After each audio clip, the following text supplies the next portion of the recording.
I don't need to tell everybody here about the great fear being generated by this crisis. And fortunately, we have evidence, quantitative evidence, on the fear of individuals. Here's a 3-month Treasury bill. This is considered the safest form of asset that one can hold. And you can see how the rate on this asset collapsed in the last, I forgot what's the last few, month or so.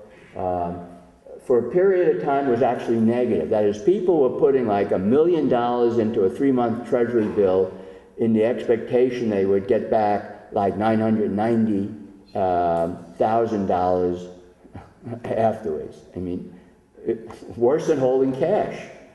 I mean, they had all this money. They were willing to take negative returns. That was for a more prolonged period in Japan. But it happened in the United States, but not for a long period of time. But they were now taking a very low interest rate on it. They were, why are they taking this interest rate? Because of the great fear. They were retreating away from risk. Fear and risk are very much related. And in the financial markets, you have quantitative measures. Here's what's called the LIBOR rate. It's the interbank lending rate, short-term lending rate. There's an overnight lending rate in Europe. And you can see it goes along at 2%. It's one of the least risky forms of activity because you get paid the next day. Shot up to over 6% for a while, came back, shot up to over 6% for a while, came back a little, is now around 5% or so.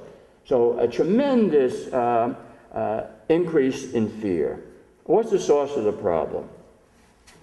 Well, I can only give you a few general things that I believe are the major source. One is partly technology.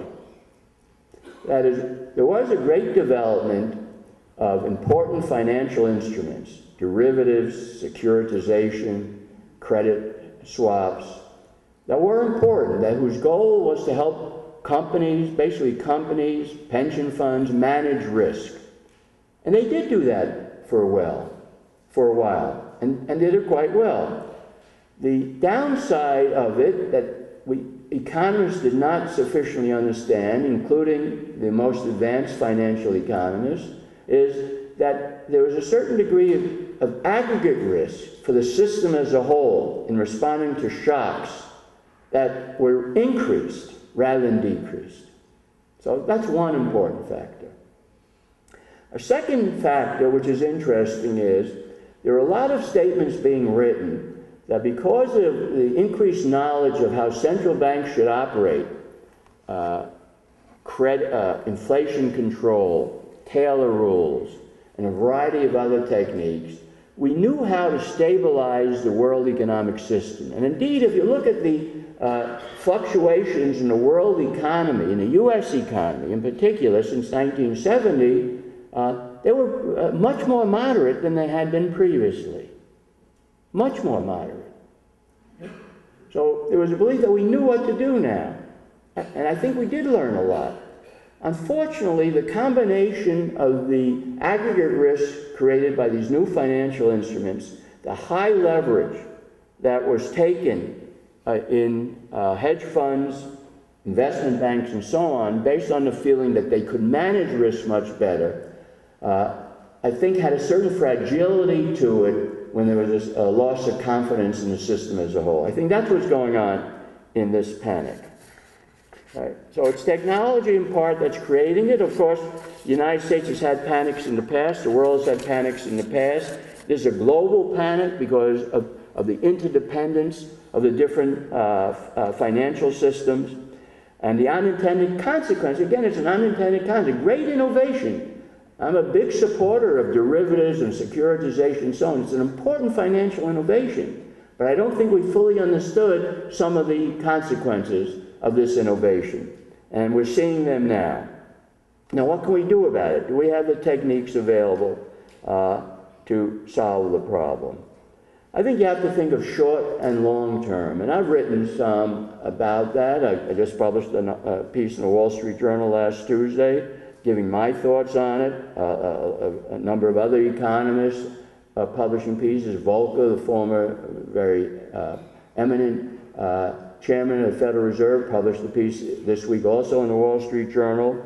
I think in the short run, we're doing the right things. We're trying to create liquidity in the banking system, indeed in the system as a whole. So the Federal Reserve is now willing to lend to non-banks, to companies. That's unprecedented. It's willing to and is lending to investment banks, which it didn't do in the past.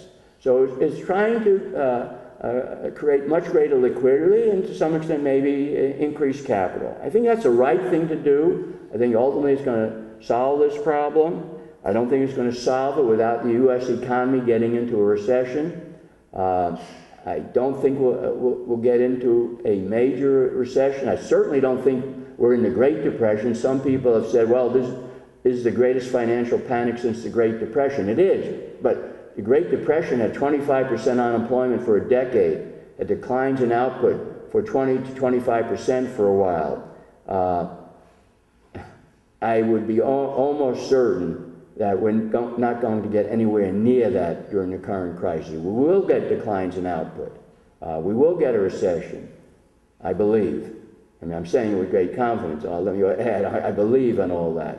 We will get maybe a serious recession, but we're not going to have the Great Depression. I think that's technology. We know more. We're not going to do some of the major mistakes that were done at that time. In the longer run, I think we have to try to cut the leverage through higher capital requirements. That was one mistake we made with investment banks and hedge funds. We have to close down Freddie Mae and Fannie Mac. They certainly contributed in a major way to the loose standards in the housing market. They were private companies, but with government creation and with government implicit insurance, and now they're taken over by the government. I think we have to get them out of the market as quickly as possible. So it's a major panic, much more important than I thought 9 months ago. But I think we will overcome it by the tools that we have available now, and tools that we, again, it's innovation and technology, things we understand a lot better, I will make this assertion, than we understood at the time of the Great Depression, where what the Fed did was contribute to the collapse of the banking system, allowing the money supply to decline by 25%, an enormous decline, and other developments to occur. And I think the Fed understands they have to move very differently now. They are doing it. And while so far it hasn't shown up in dramatic recovery, I think it will. Thank you very much.